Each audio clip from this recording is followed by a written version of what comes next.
呆子，看够了没有？还不快上来！坐。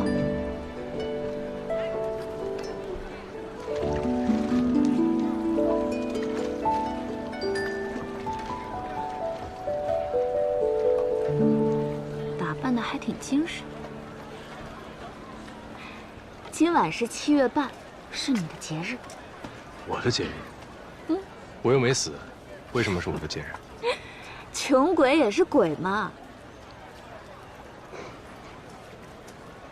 那香老板呢？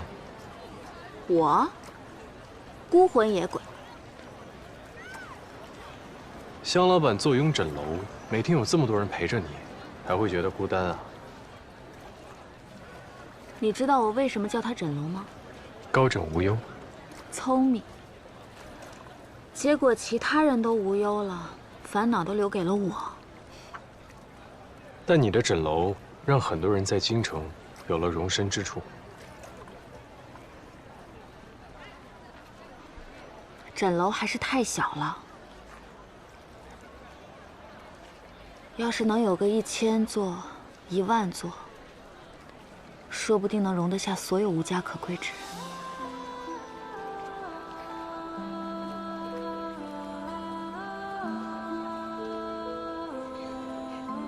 香小姐说的对。你怎么突然叫我香小姐？你平常不都一直香老板、香老板的叫我吗？因为我觉得今晚的香小姐，跟平日枕楼的香老板不一样。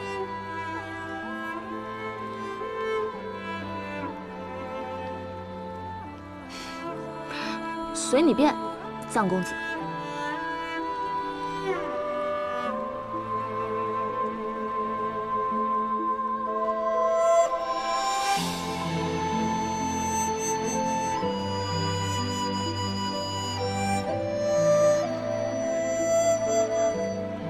她美吗？美。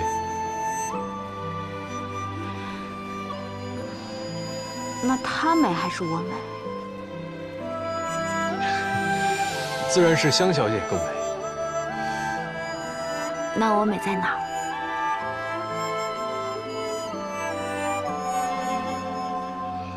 香小姐眉若细雨，眼似星河，这个不是寻常女子可以比拟的。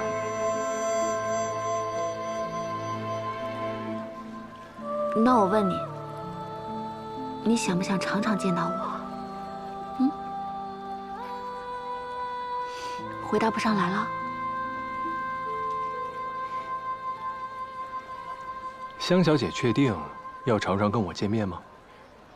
咱们俩只要见面，可总没好事啊。谁说没好事啊？我觉得有趣的很，不是吗？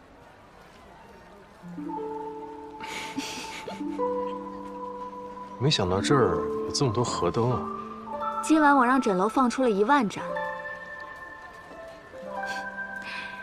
你心里是不是在想，香小姐竟有10000个亲人故去了？我怎么会这样想？但你为何要放这么多河灯？是有什么哀思要寄托吗？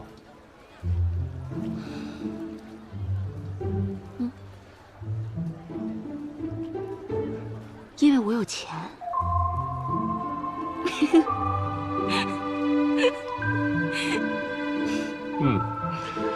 看得出来很有钱了。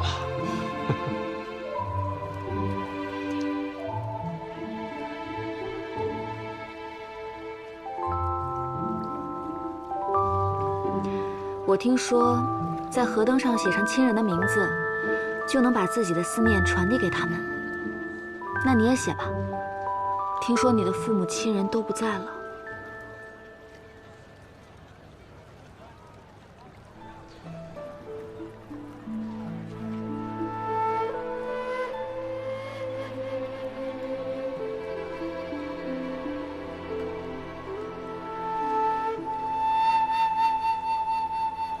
我现在还不配祭奠他们。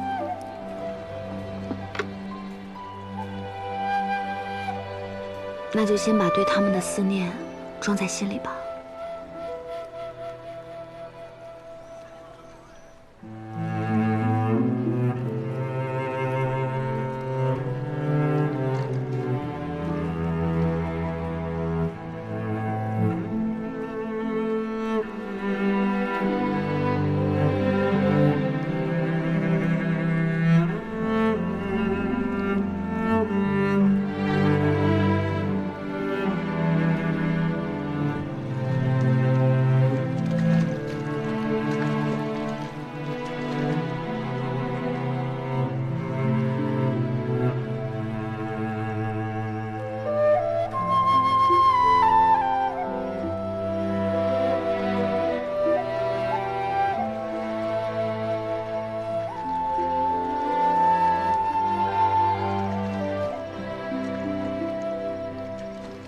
你听，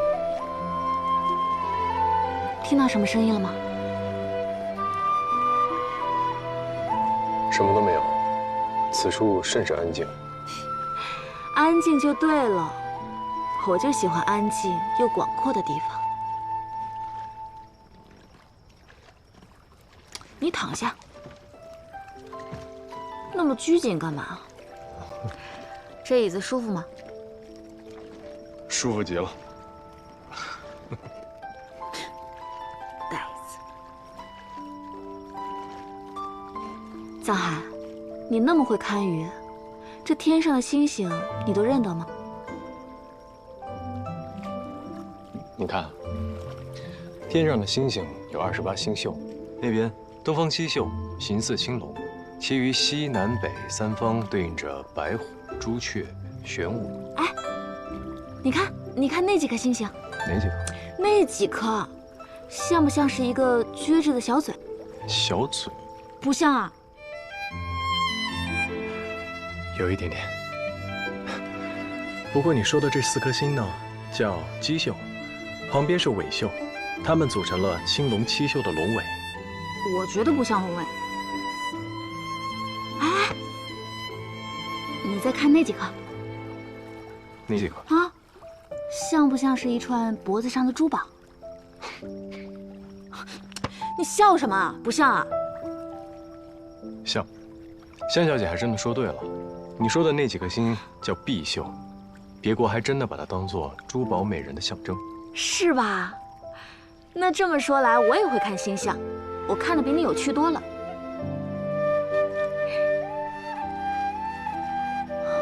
不过你看啊，这串珠宝还有一个主人，是一个哭花脸的女子。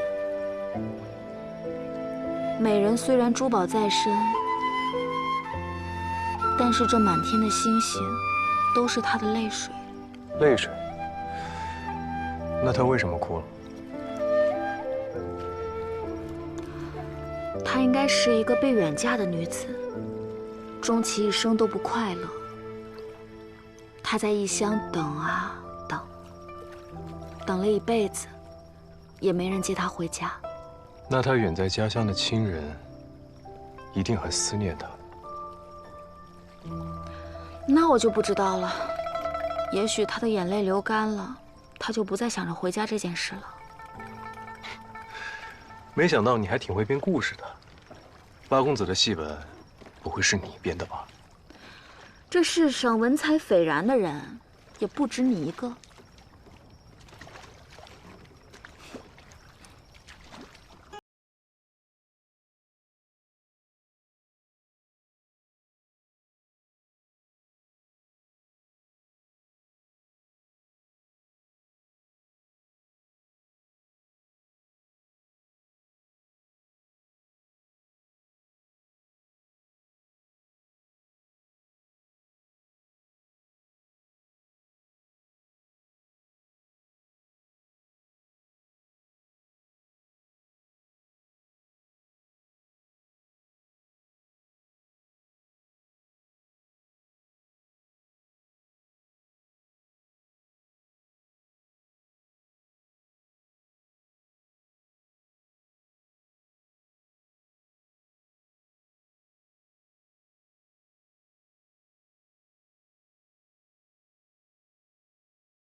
接星好风，遇星好雨。月之从星，天降甘霖呐！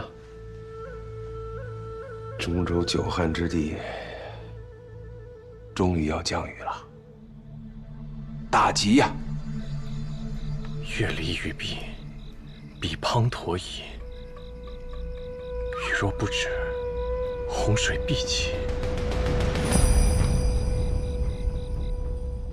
最近各地有无灾情啊？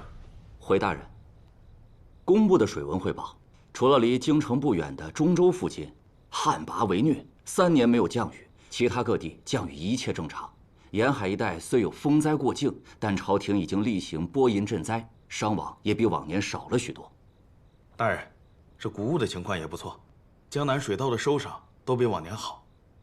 除了中州的旱情，天上地下一片安宁。若我发榜预言中州旱情必有缓解，皇上一定会很高兴啊！青天剑报喜，必有后赏。借过一下，借过一下，借过一下。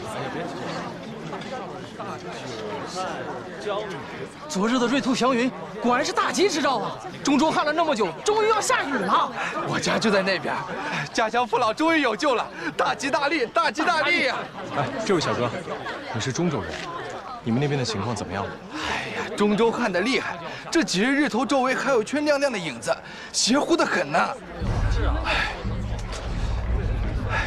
终于有雨了。是。侯爷可曾听闻今日青天剑发榜一事？本侯听说了，青天剑报，中州不日将天降甘霖，解久旱之苦。看来昨日的祥云确是吉兆。臧海，你这观天象的本事还略逊于人啊。小人不敢与楚大人相提并论，但小人心中有疑虑，想禀报侯爷。说。恐怕楚大人这一次算错了。中州虽然会下雨，但并非急雨，而是凶雨。你为什么这么说？小人昨夜观星，的确也看到了中州有雨水之象，但是这雨来得难，去得也难。小人今日在街头听闻流民议论，这些天中州日头已经连续出现了日环，日环主涝，只怕这雨会久下不停，最终成汛冲毁堤坝，大量百姓将会流离失所。可是昨日分明是祥瑞之兆，白云彩霞，聚散离合，都只是巧合而已，是无法准确判断吉凶的。此话当真？小人愿以性命担保。还请侯爷尽快禀报皇上，疏散民众，夯实堤坝，来应对即将到来的大涝。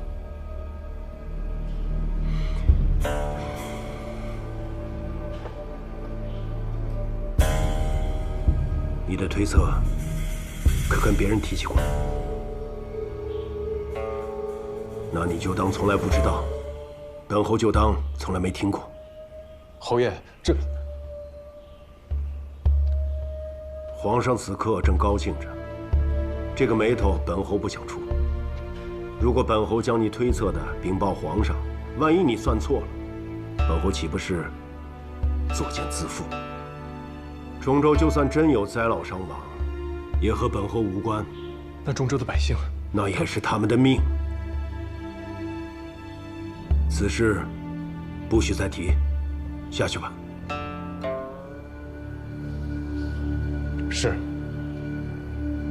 平津侯之所以袖手旁观，那是因为中州乃大将军傅之松的驻守之地。若事情真如你所料，一旦防汛不利，只怕傅志松中军都督的位置，他是要去争一争的。他要去争权，那就只能苦了中州的老百姓。到时候雨水冲毁堤坝，又有多少人妻离子散，流离失所啊？就算有大涝，也未必会冲毁堤坝吧？我去翻看了前几年的营造记录，您猜，维护堤坝的人是谁？庄知府。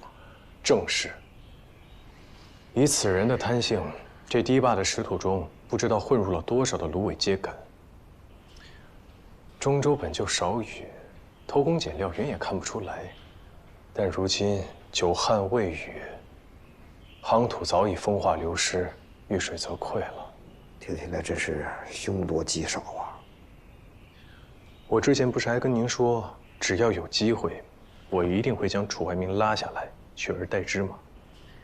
这一次，是他自掘坟墓。不仅如此，我还要把平津侯也拉进来，让他阻止灾涝，救下中州百姓。等一下，等一下，你拉平津侯这事儿有点冒险了，就没有别的办法了？我父亲曾经说过，风雨雷电、日月星辰的旨意，关乎着老百姓的温饱甚至性命。老百姓应该知道真相，避免灾祸的发生。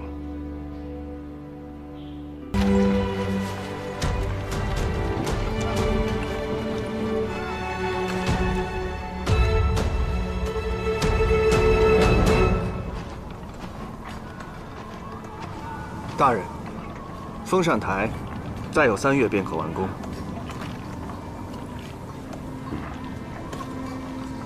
地下情况怎么样？挖了1000余尺了，差不多了，让他们都停下来吧。大人，不好了，底下出事了。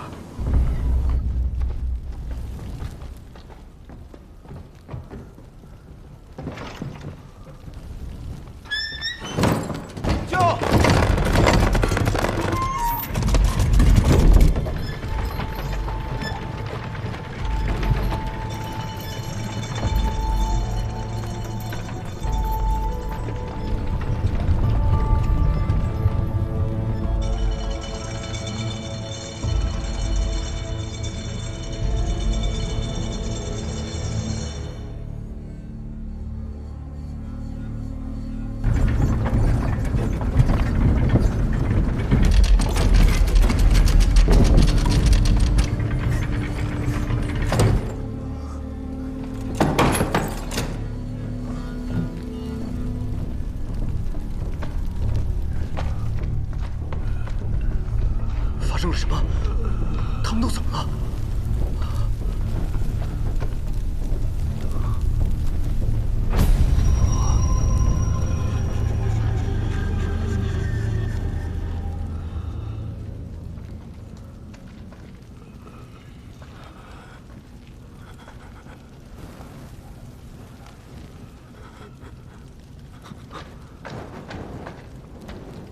人还活着，只是晕过去了。大人，前面太危险，不能往前走了。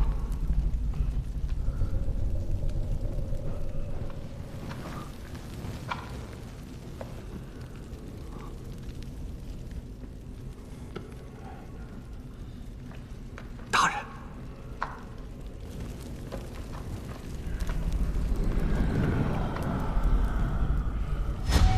去拿绳子。好。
李正，这里的事情你不能跟任何人说，你就留在这里。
拿过来了，来，跟我走。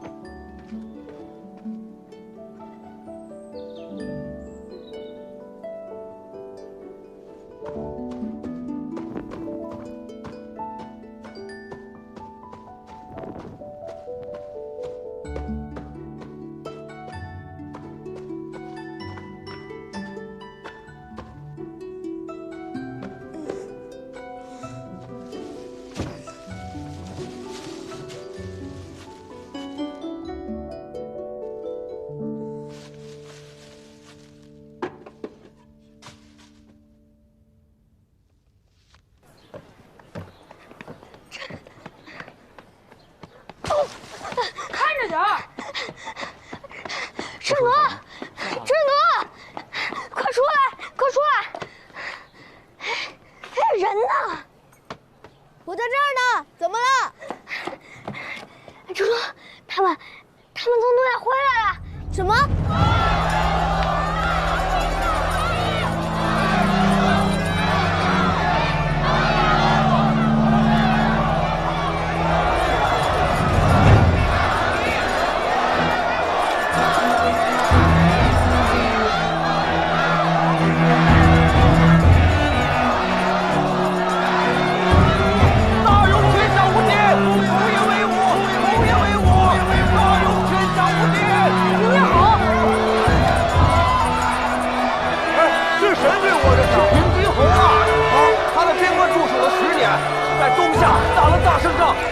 班师回朝了，太好了！哎，那青天剑的人呢？什么青天剑？不太清楚。后爷为我，后爷为我，后爷为我！哎，你们走！这个黑眼这里是我爹。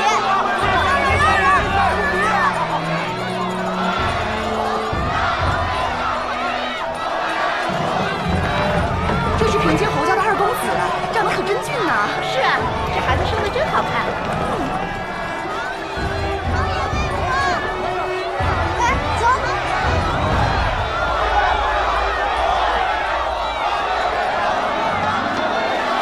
哎，你干什么？不能进去！后退！哎，智奴，智奴！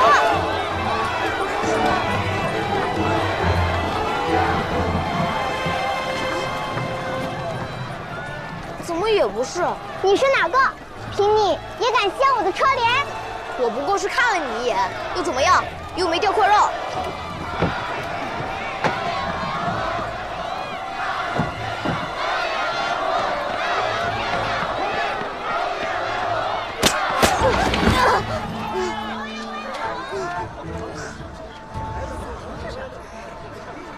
你怎么打人？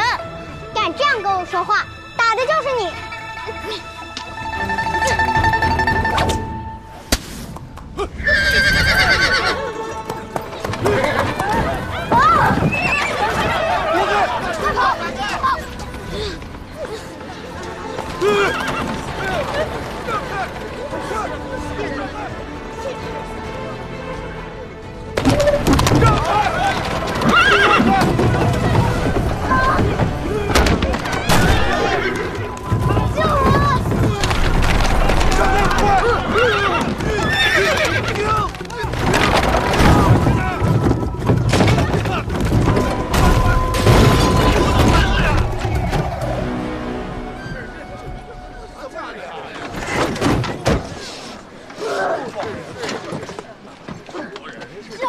出事儿了呀！救命啊！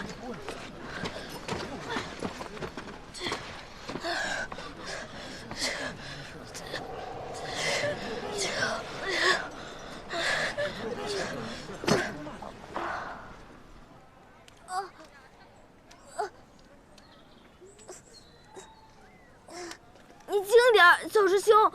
肉都被打烂了，怎么能不痛啊？师傅不在，我医术有限，只能先给你上点药。你冯丫头下手可真狠啊！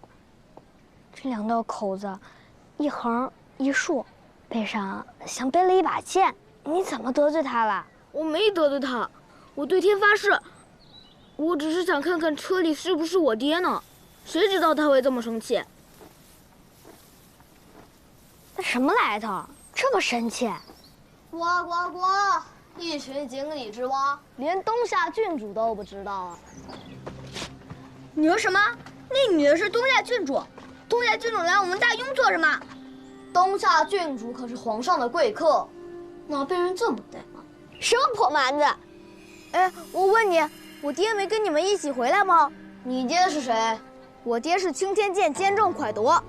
你帮我来，是来问我话的。那我渴了，要喝杯水。哎，不是，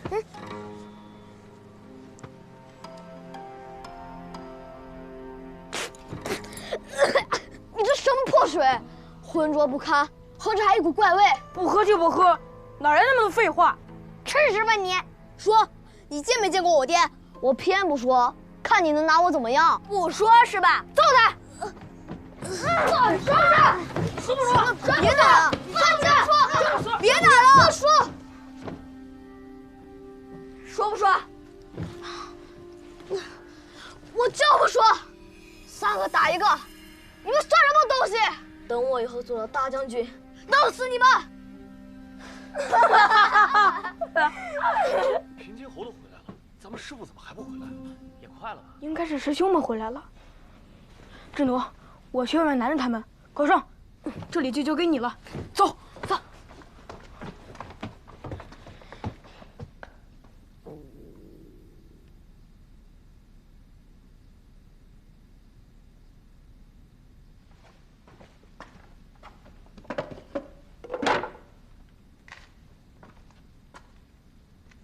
我娘做的。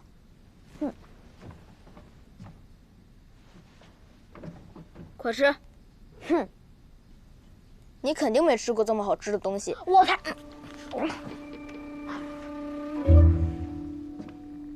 怎么样？食材粗糙，不精细，不过味道还行。我跟你不认识，不想欺负你。我只是有些话想问你，你告诉我，我就放了你。那你先给我上点药。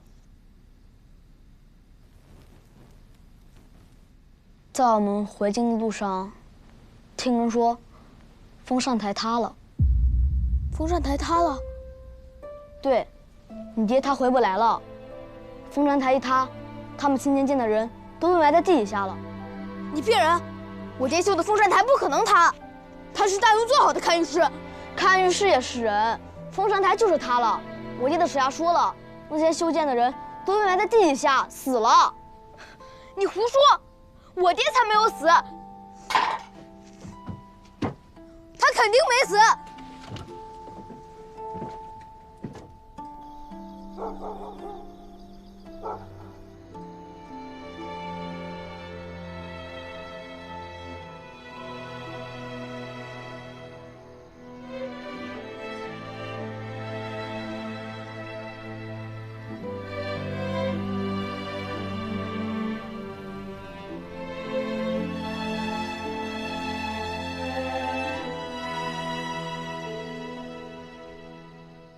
是小老虎。你以为爹真的忘了吗？答应你的事肯定算数。今夜观星观到了什么？师兄们说东方青龙七宿有流星，可是我上来以后什么也没看到。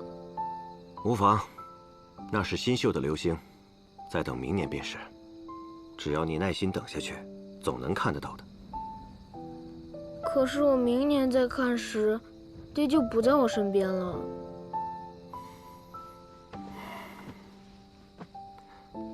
爹不在家的时候，你要好好听你娘的话，照顾好你妹妹。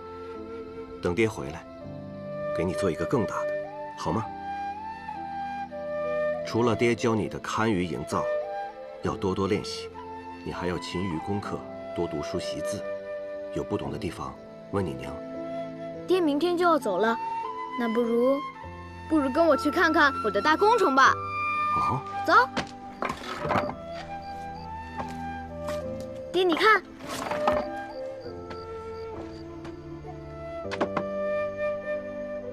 你什么时候在这里挖这么大个地窖啊？没用多久，我用爹教我的技法，很快就挖好了。我还从这里挖了条地道，可以通向厨房，就在水桶后面。前些日子厨房的菜老是不见，原来是你干的。嘘，你别跟娘说。我还要挖很多条地道，通向不同的地方。我要在地窖里囤些干粮和水。娘要揍我的时候，我就躲她个3天3夜不出来。这确实是个大工程。爹回来的时候肯定完工了，到时候爹看看我能不能当一个合格的5官分社郎了。你还差得远呢，你先答应爹，别把家里的房子给挖塌了。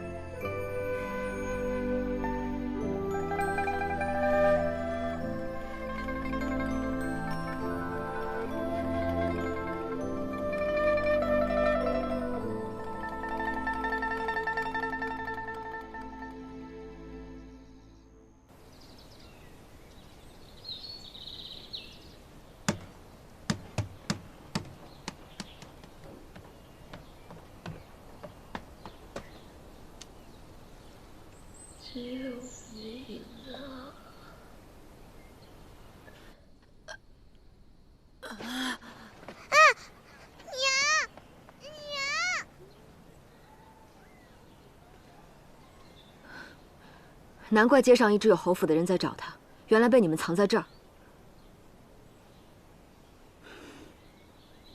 娘，我没有闷他，他怎么这样？闭嘴！他伤成这样，你还将他捆着，也太不知轻重了。今日这孩子命大，活了下来，我将他送回家去，向人家赔罪。可是他爹是平街侯，他肯定会向他爹告状的。谁告状？谁又是小狗？等我这伤养好了，我回来再跟你打。来，我送你回家。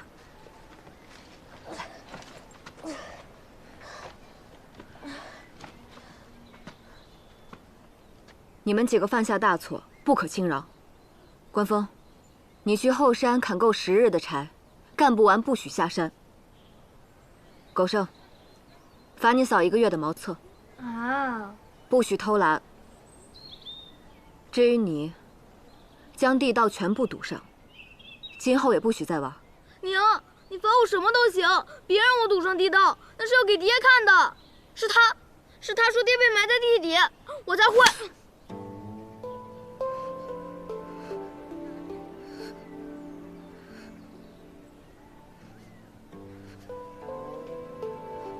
满口胡言乱语。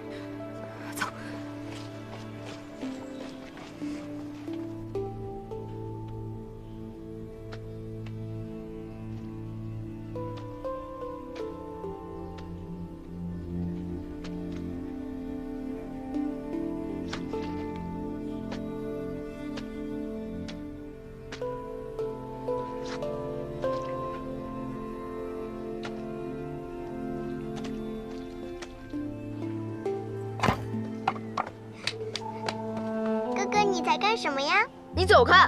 哥哥吃糖。我不吃你的东西，你这个告状精！哥哥，对不起。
志奴，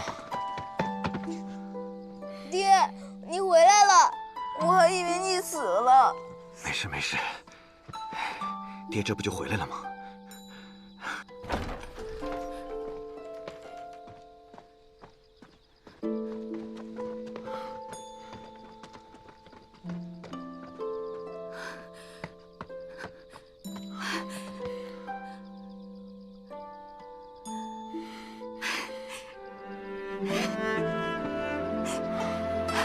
回来就好，回来就好。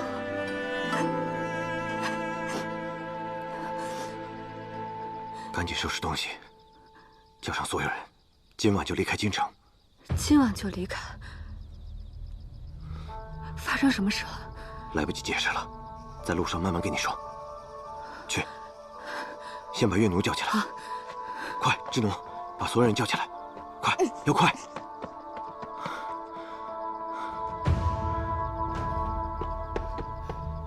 乐奴，醒醒，来，娘抱你。娘，怎么了？爹回来了。爹回来了。快醒醒，醒醒，醒醒！我爹回来了！狗剩，狗剩，快醒醒！起来，起来，起来，起来！大半夜的。狗剩，我爹回来了！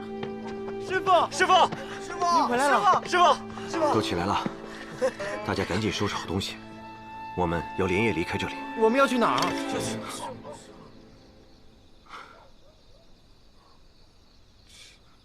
谁在上面？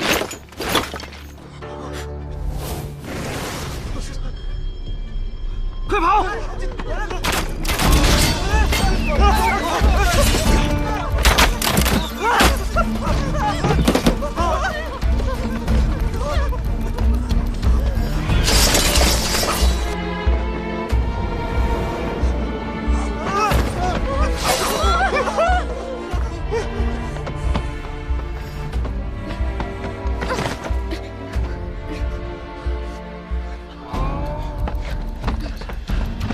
带你妹去后院的草垛藏起来，没有娘的吩咐，不许出来。娘，是不是因为我自己犯的错，自己去认？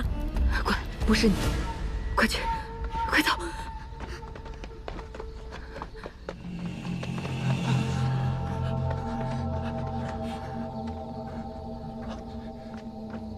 快！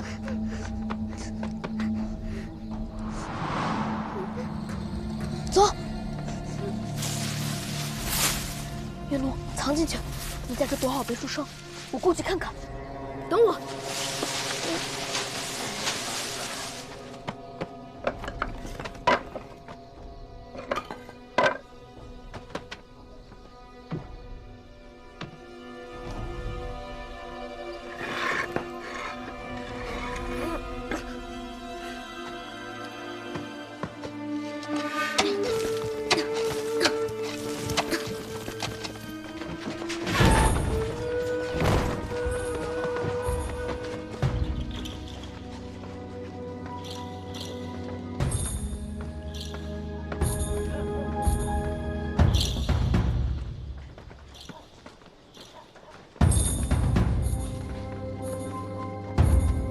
快大人，好久不见。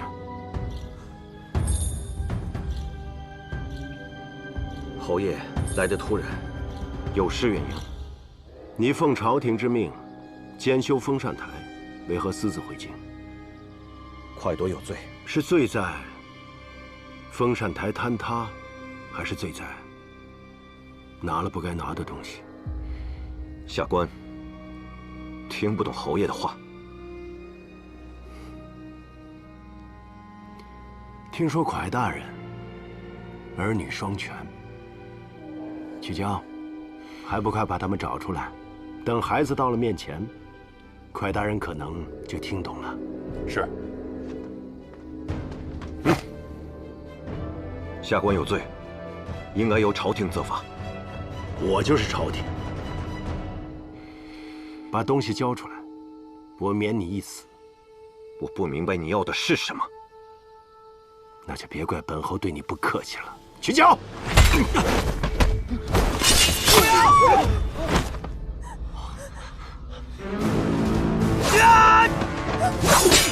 快跑！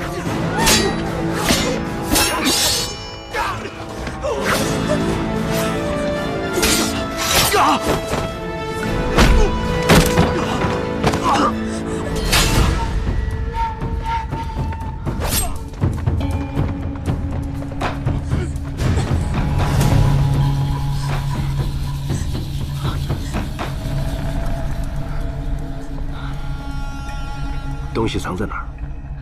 你要杀就杀我，饶了这些孩子，他们是无辜的。好一个视死如归！我不杀你，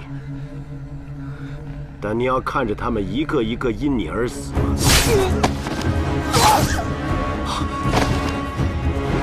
周如意！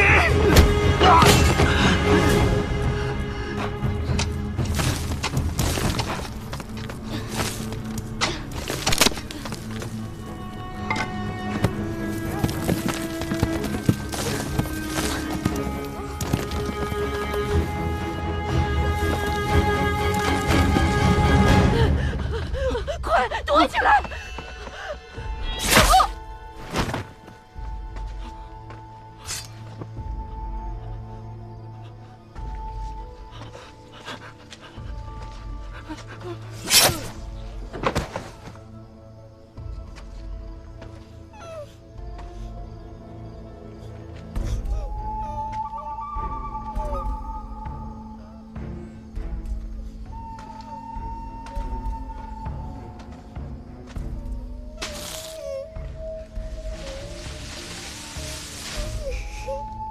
你是蒯夺的女儿。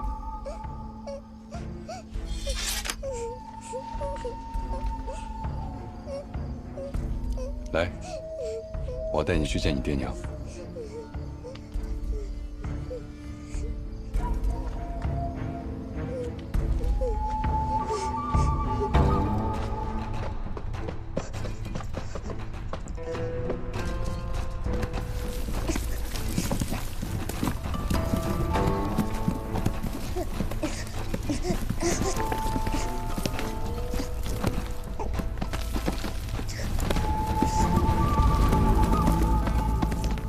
侯爷，月奴，娘，月奴，蒯夺，何必呢？封禅台一事，你本来就死路一条。本侯要的是你从东夏拿回来的东西，只要交出来，我一定替你向皇上说情。你要是真这么想，还会杀这么多人吗？这些人都是烂命一条。再说新的便是，但你再不松口，死的就不光是弟子了。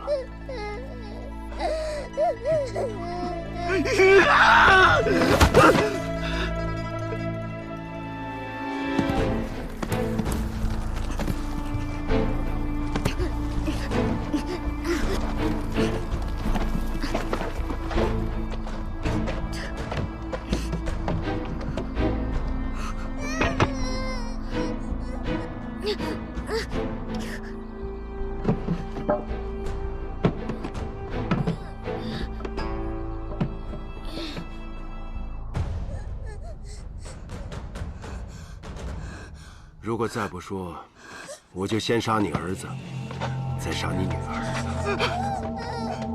别杀他，他只是我的弟子。我们知道你有一个10岁的儿子，小家伙，他是你爹吗？爹娘，孩儿不怕死。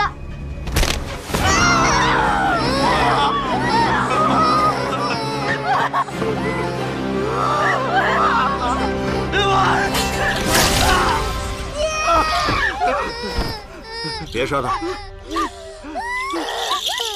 你现在就剩一个女儿了，蒯夺。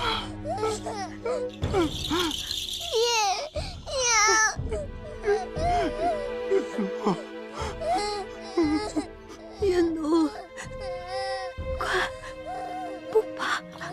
月奴，娘在。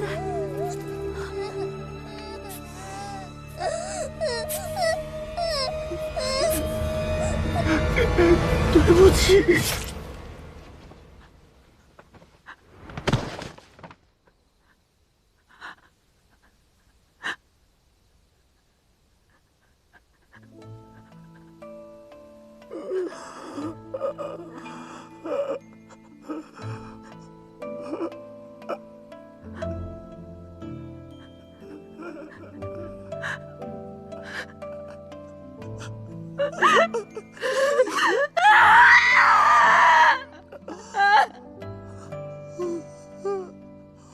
丫头，丫头，我的女儿。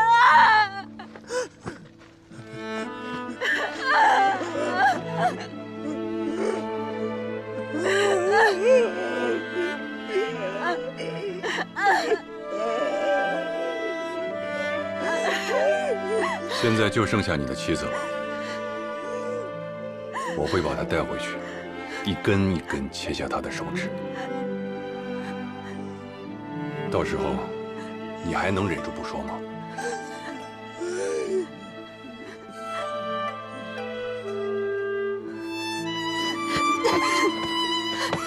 小心！让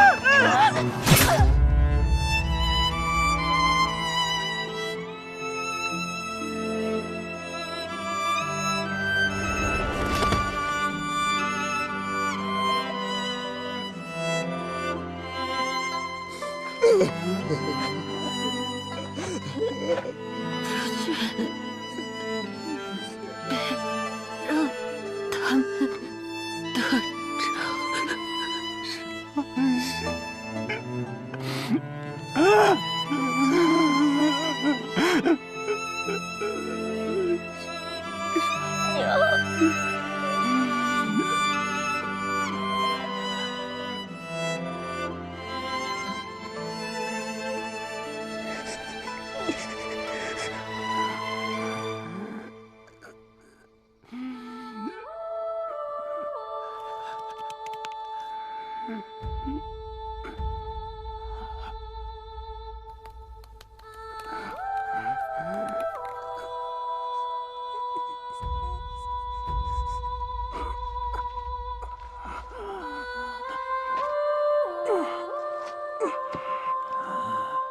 你要找的东西的确被我带走了，但就算你把这里翻个底朝天，也找不到的。庄陆隐，你给我！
侯爷，今晚一直有人在这里监视，快躲回来后，没时间藏东西。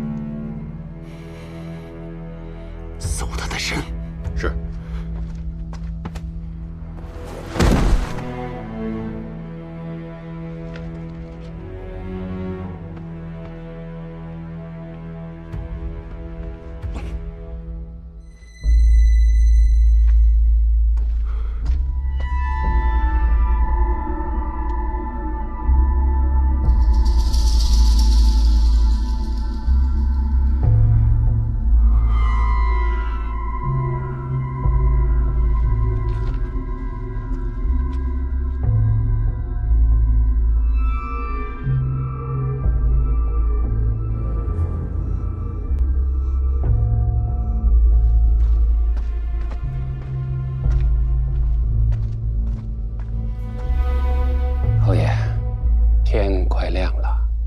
你知道该怎么做？是。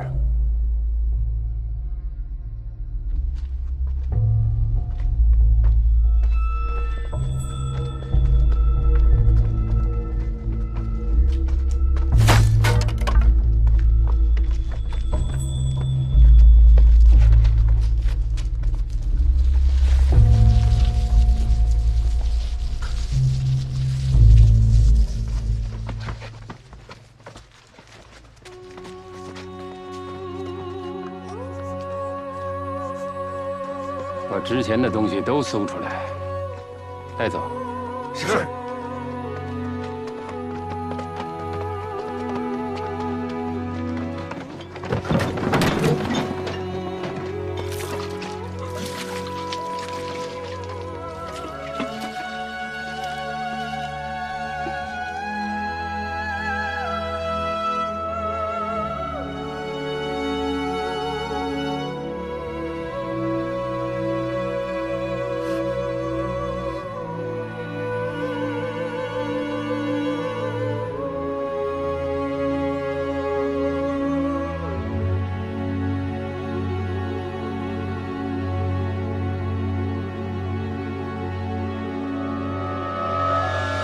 放火！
浮游碧朝夕，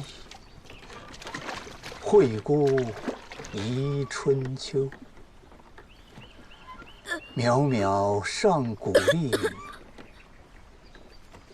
回还今几周。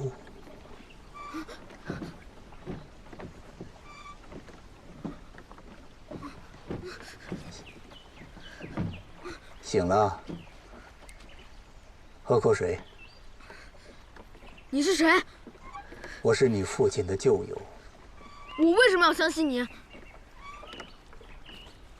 我若要杀你，何须等你醒来呢？昨夜你家遭此变故，除了你被我救出来，其他人全部遇难。你想哭就哭吧，等你哭够了。 我们再说。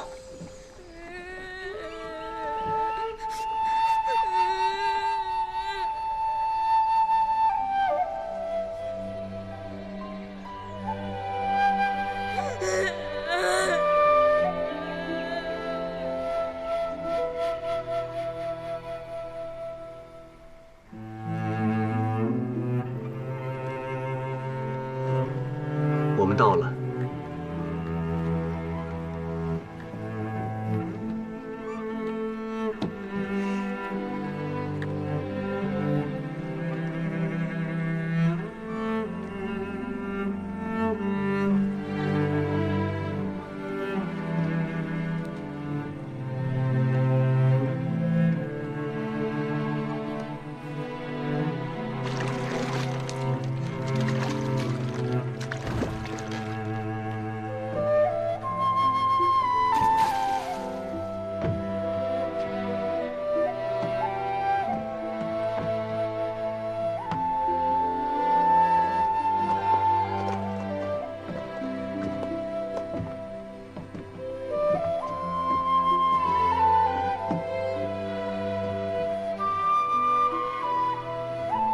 哭过，现在心里应该好受些了。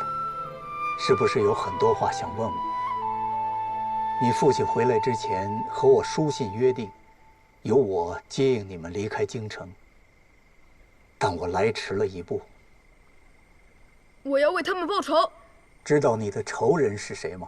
我爹叫过他的名字，带头的人是庄卢隐。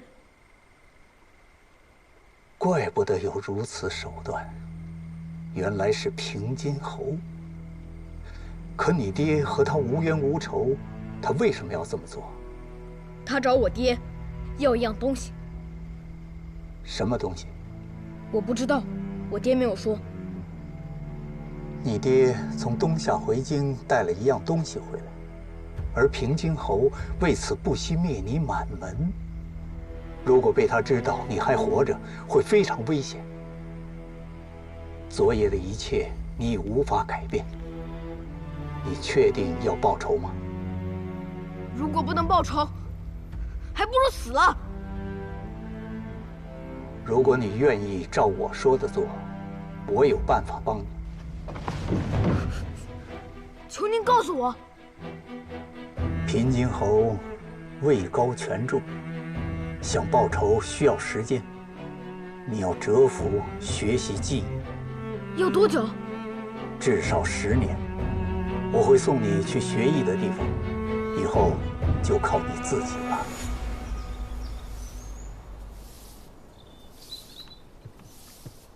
动作快点，主人要来了。你们主人是谁？就是你师傅啊。师傅？你就是蒯夺的孩子，下来我看看。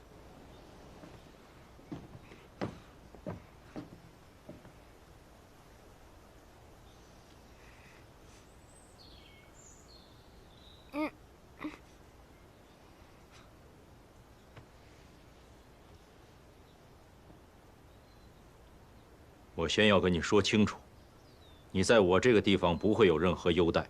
如果说吃不了苦，你也可以直接走，我绝不拦你。我要习武。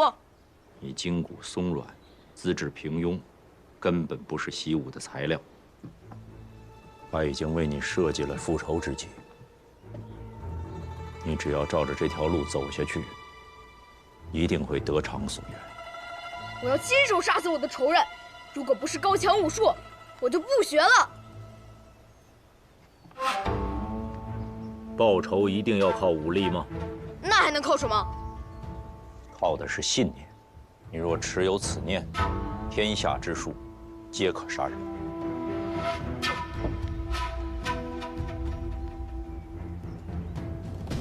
不存。在。右袖比左袖少了1寸，做事做得不够仔细。这屋子里的人3日之内都不需要吃饭了。若再有下次，打断小指骨，逐出府上，也不需要再回来了。主人恕罪。你这人怎么这么刻薄？明明都是些小事儿。你还未学习，就先质疑起来了。看来你的父母对你也是疏于管教。你不许说我爹娘！不存。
我的脸怎么了？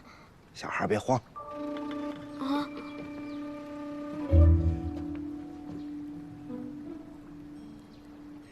只是微调了你的眉眼和骨相，重新缝合的肌理，看上去啊，就跟以前大不相同了。等过几年再长大些，你与你爹娘的相似之处便全没了，仇人也就认不出你了。再过几年，我的脸上就没有我爹娘的痕迹了吗？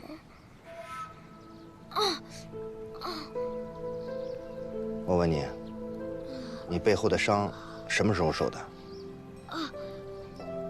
就几天之前。你的仇人见过吗？那就好。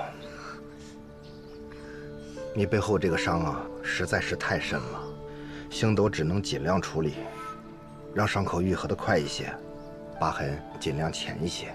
星斗是谁？就是那个脾气古怪的家伙。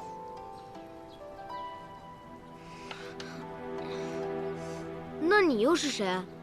我叫高明，是你另一个师傅。你又能教我什么？哼，臭小子，少瞧不起人啊！你若觉得你什么都会，先想办法从这里出来吧。你星斗师傅心狠手辣，你要是出不来，小心饿死。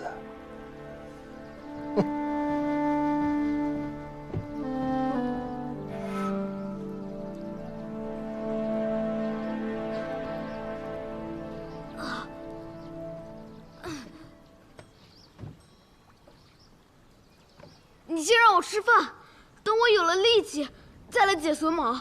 你生在营造世家，要是最简单的榫卯都解不开，我看你爹快夺也是徒有虚名。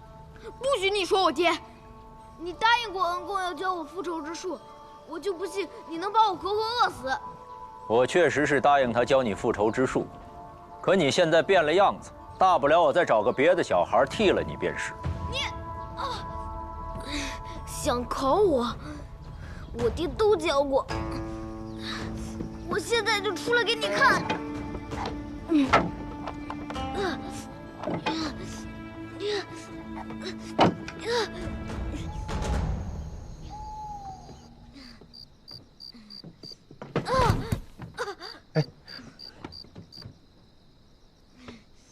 小孩刚刚做完易容术，身体这么虚弱，他要是真死了，我看你怎么跟先生交代。连饥饿和疼痛他都忍受不了，他这仇不报也罢。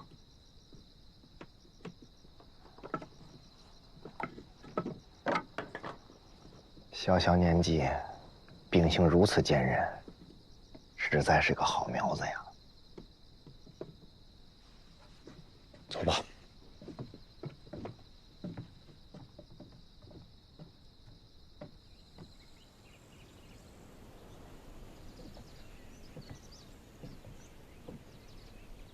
若今日你再不出来，就饿死了。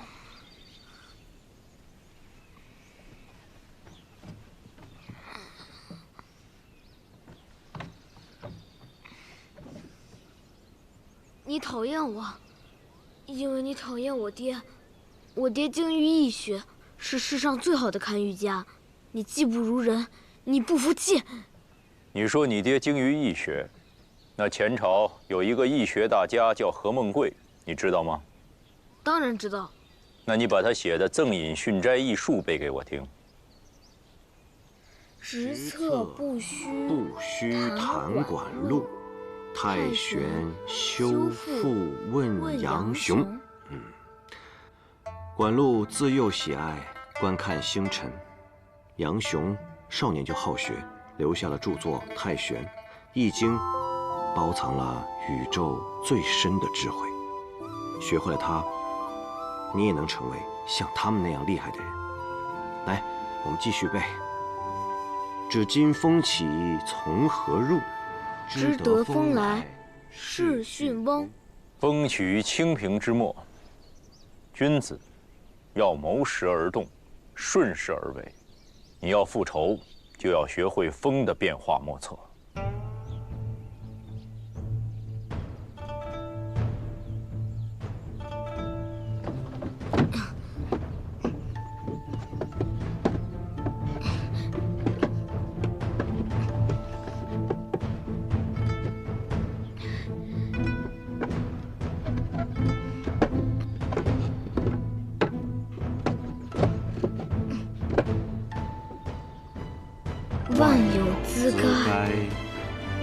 混蒙。谁开玄窍谢神功？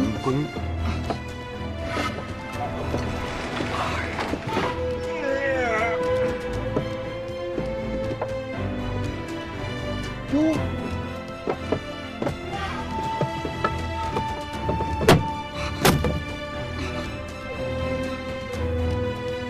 真可以啊！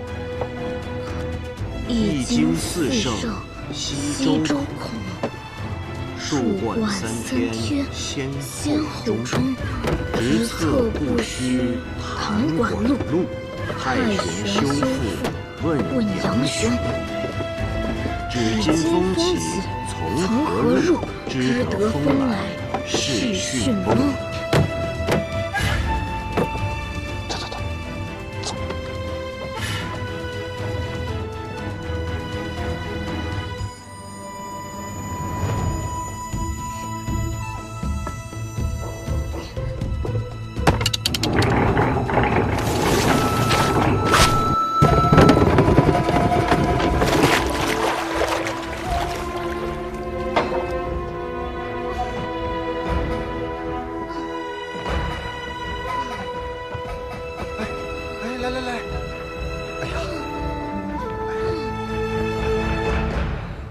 半月之后，上午跟我学堪舆营造，下午跟高明学纵横之术。每日卯时起床，亥时睡觉，不许偷懒。哎，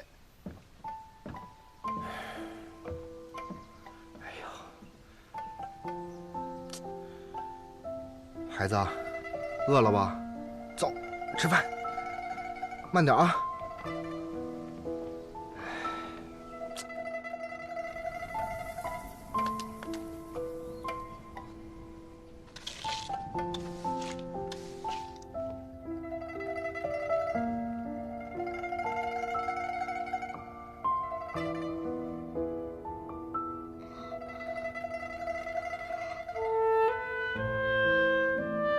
昼出耘田，夜绩麻，村庄儿女各当家。红松未解供耕织，野傍桑阴学种瓜。堪天道也，舆地道也。仰以观于天文，辅以察于地理，是为堪舆。群山连绵盘旋，如笼卧大地。若要点穴，你就要了解当地的风向、流水和土壤的状况。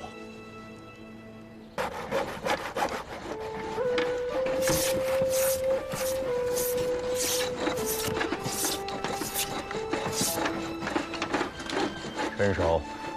师傅，我哪里出错了？斗拱，差了1厘。也就1厘。失之毫厘，谬以千里。将来这1毫1厘就会让你送命。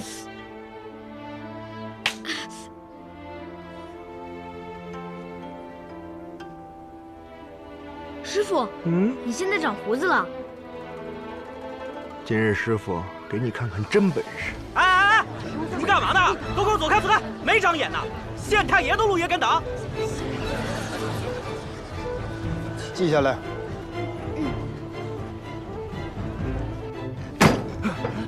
一个小小的知县都当不好，看看这里让你管成什么样子了！当官就知道上下打点，捞捞银子，早晚埋死在银子堆里。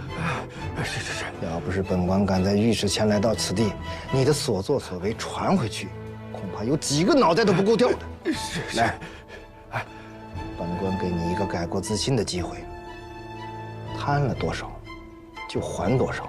那些恶贯满盈的，要抓要杀，你自己心里有数。别怕，你的背后自有人撑腰。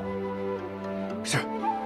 你既没穿官服，也没车驾，他凭什么相信你啊？你自己刚刚不是也叫我大人吗？你要做的，就是要让人相信你想让他们相信的事。最重要的，不是扮得有多真，穿得有多像，而是要知道对方最怕什么，最图什么。纵横术涉及天下学识，你需面面俱到，样样精通。凭凭3寸不烂之舌，便可强于100万之师。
这小子的营造手艺，现在完全可以独当一面了。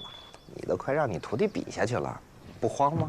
师傅，师傅，这是我刚收到的飞鸽传书。可以啊，晚上啊给你庆祝一下，烧壶好酒。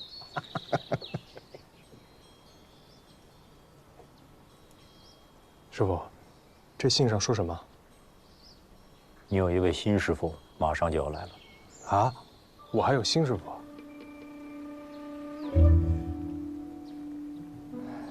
你已到了弱冠之年，他也该来了。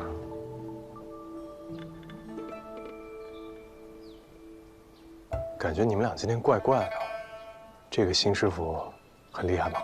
嗨，你见了就知道了。今晚我2人会去闭关，明日才回来，你就留在府上吧。是，师傅。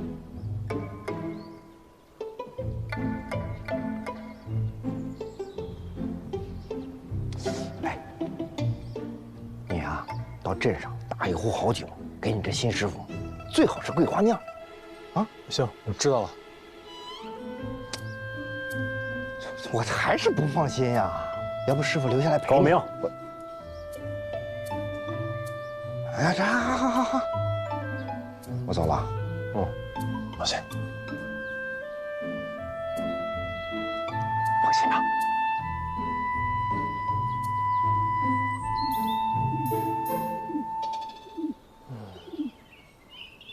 新师傅。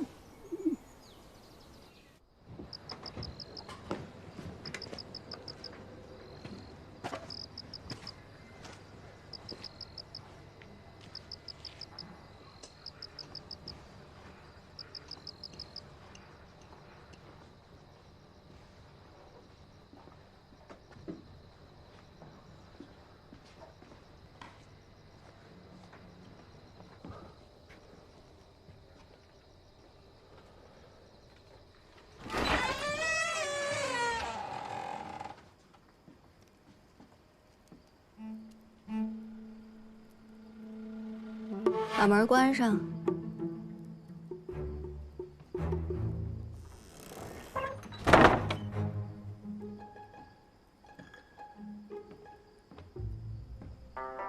你就是我的第3位师傅。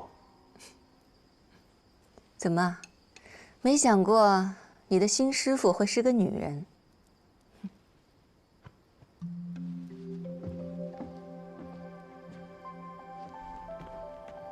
我是六初。六初师傅，你好。哦，对了，这个是高明师傅让我给您带的。先放着吧。您要教我什么？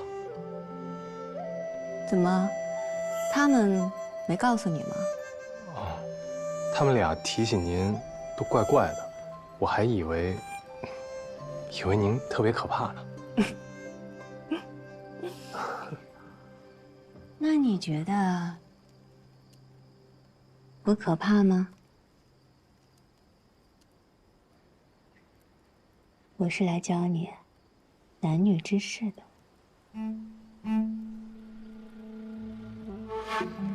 你今天啊，只需学会一件事：如何拒绝女人的柔情蜜意，拒绝她们的楚楚可怜。我跟你说话呢。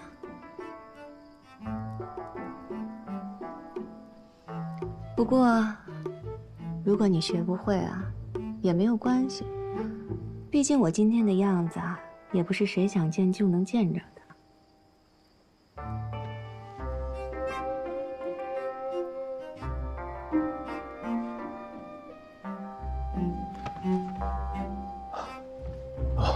对不起。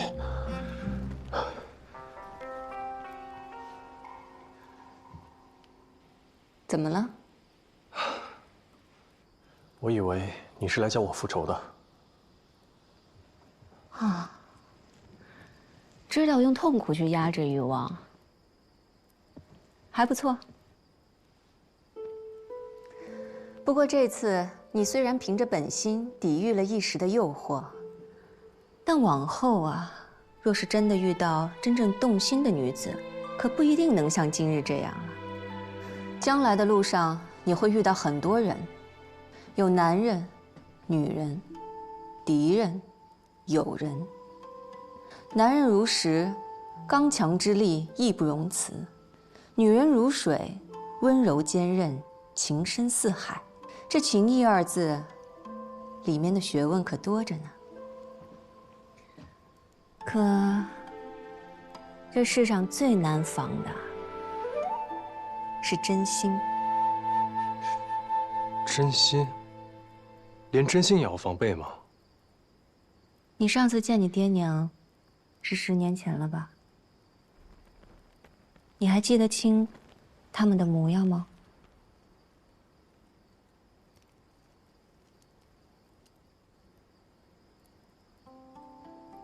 其实啊，我和你也一样，很小的时候便是个孤儿了。虽然爹娘走的那日我还历历在目，可他们的样子，我却怎么也记不清了。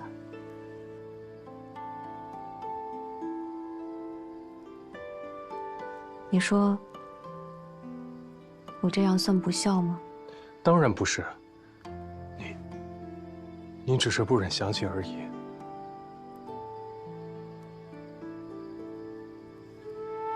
还记得我小时候很爱吃石榴，我爹就在院子里种了棵石榴树。爹摘石榴，娘剥石榴，我吃石榴。那时候好快乐呀。我也是，我爱吃烤鸭。每当我爹发了俸禄，他就会上街给我买。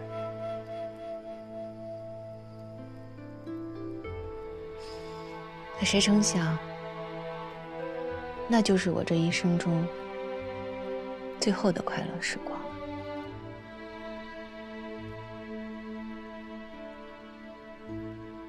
如果有机会，我真想再见我爹娘一遍，好把他们的模样记得更清楚些。我想，你和我也是一样的吧。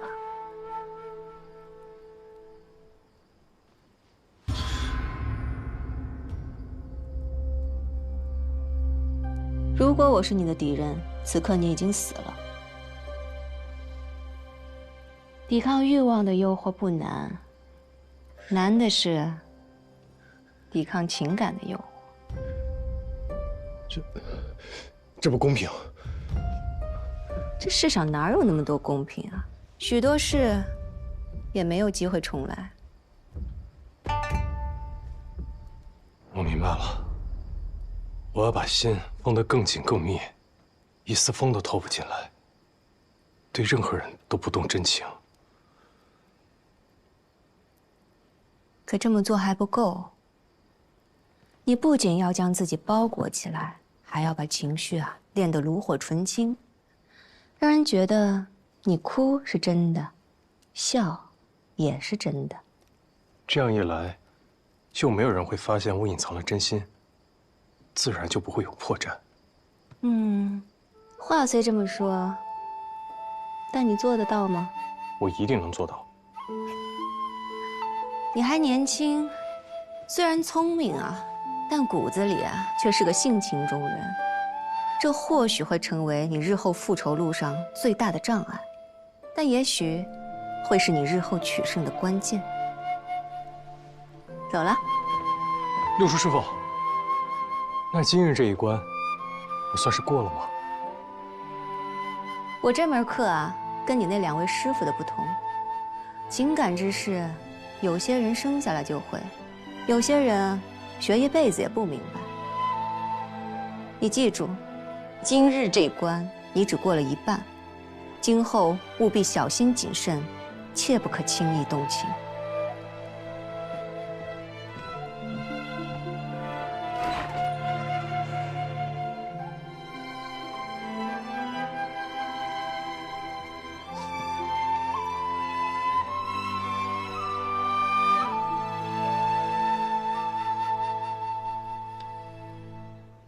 师傅，您又骗我！六叔师傅根本就没喝酒，我看是您想喝了吧？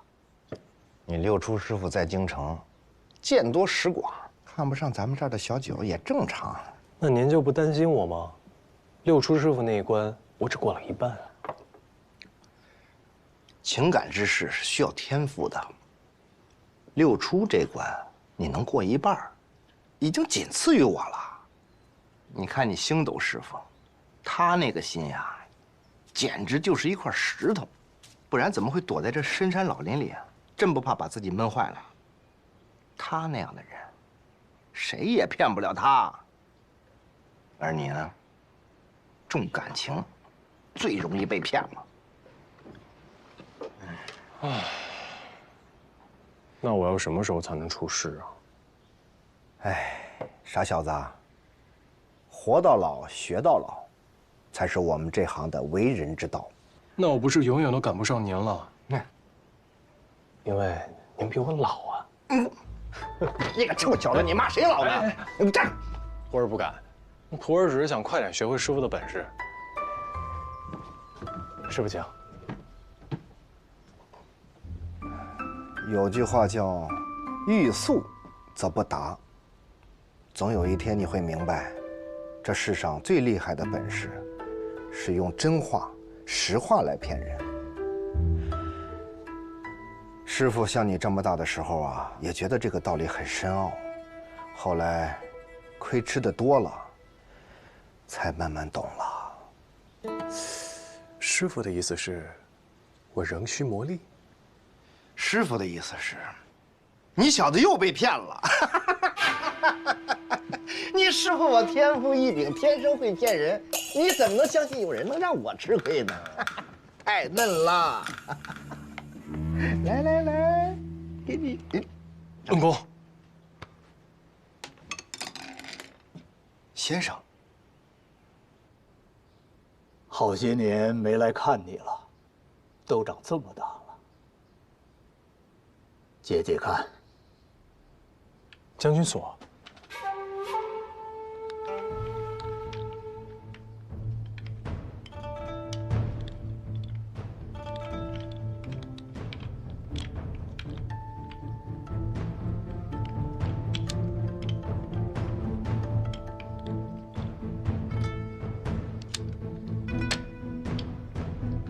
看来你这些年过得还不错。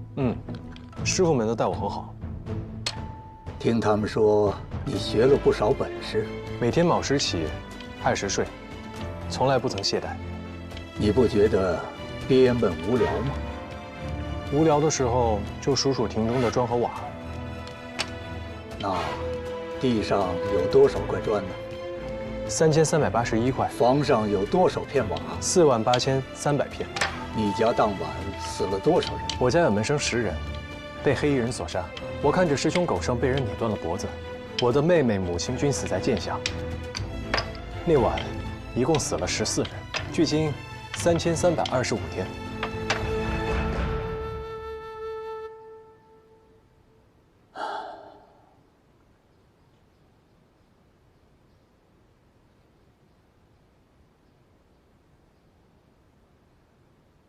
没想到这么多年过去了，你的心性依然坚固如常，恨意丝毫没有被消磨。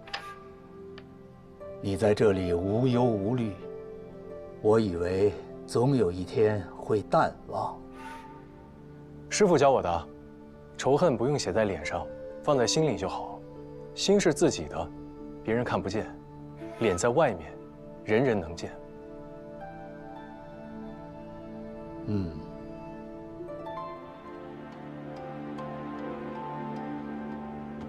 这是你今年的生辰礼物，看看喜不喜欢。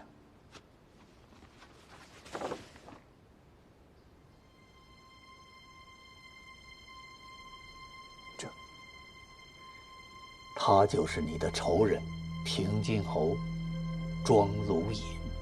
没错，就是他，化成灰我都记得。平津侯戎马半生，手上沾满鲜血。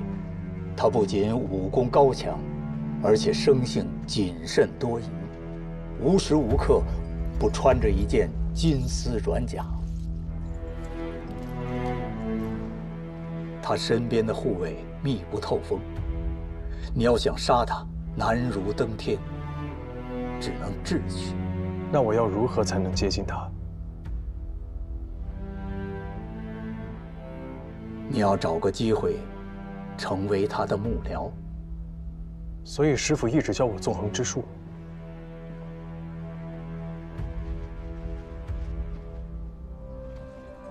在平津侯身边有3个人，横在你与他之间。你要想真正的接近平津侯，必须先过了这3道关。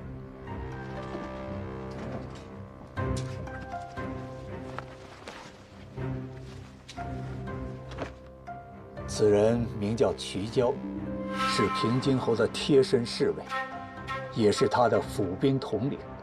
他专替平津侯杀人，手段极其凶残。杀我家人的，就是他。楚怀明，他原本是你父亲的属官，因能力平平，在钦天监难有出头之日，所以他背叛了你的父亲，投靠了平津侯。你父亲死后，他被平津侯扶上了钦天监监正之位。此人口蜜腹剑，行事卑鄙。你会堪舆之术，将来一定会被他视为眼中钉、肉中刺。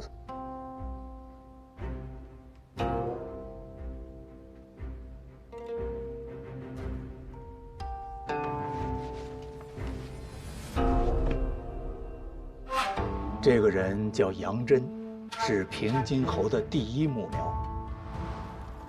他就是当年将灭门伪造成盗匪劫杀，替平津侯瞒天过海之人。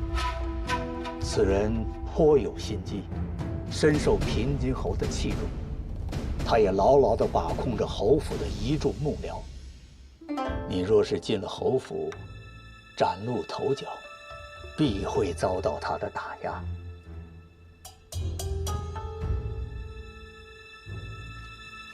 这是平津侯府的名册，每一个人都深不可测。侯府内错综复杂，切不可掉以轻心。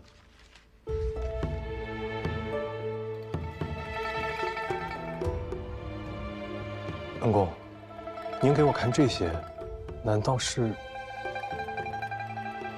我要回京城了？日奴还未出师，现在回京城是否为时尚早了？京城出了件大事，太后已于3日前驾崩，朝野哀痛。原来如此，这个机会稍纵即逝，只怕以后很难再有了。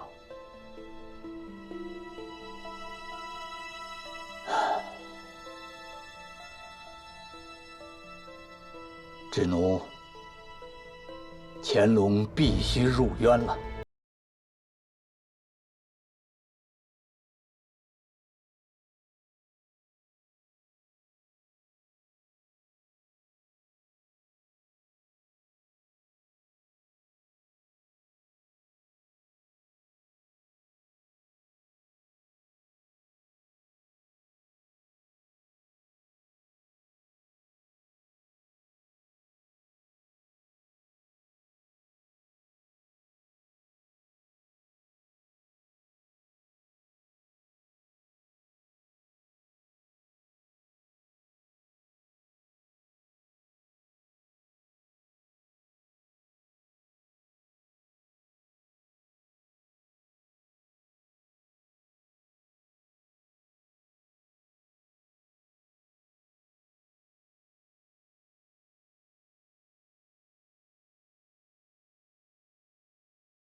你是不是心里在想，恩公跟兴东老儿在说什么呢？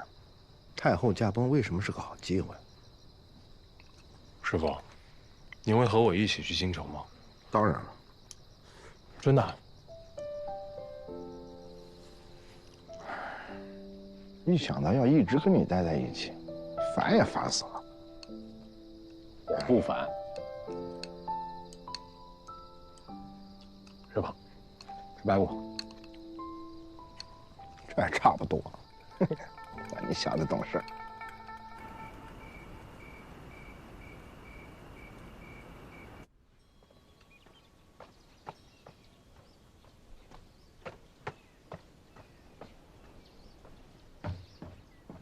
师傅，收拾好了吗？该走了。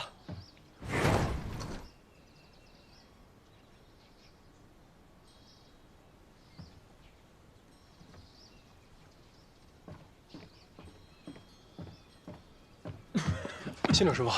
高明师傅呢？他已经跟你的恩公走了。他也让我告诉你，不要因为感情而相信他人，那样只会让自己失望。智奴，师傅，您在叫谁？我叫藏海。从今以后，这世上就没有人叫智奴了。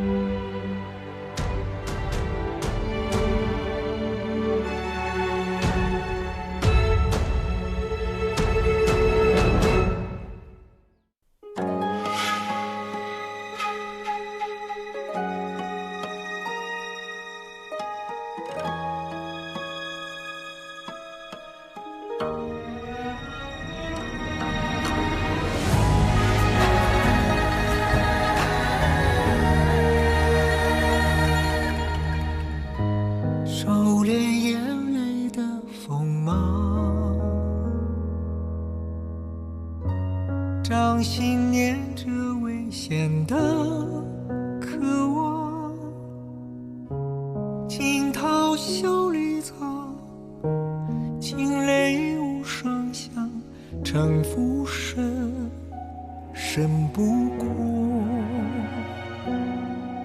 我目眶。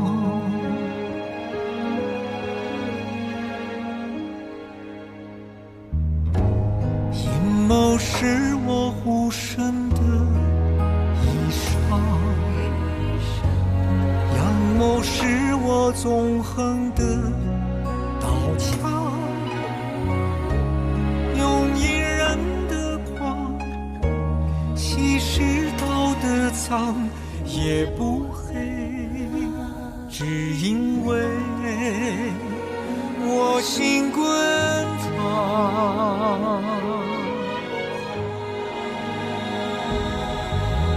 翻云是我，浮云是我，人心的罗盘莫测，总会有人起起落落。生杀是我，雨多是我，上夕阳如烈日赤裸，与君共高歌。芒种是我，秋收是我，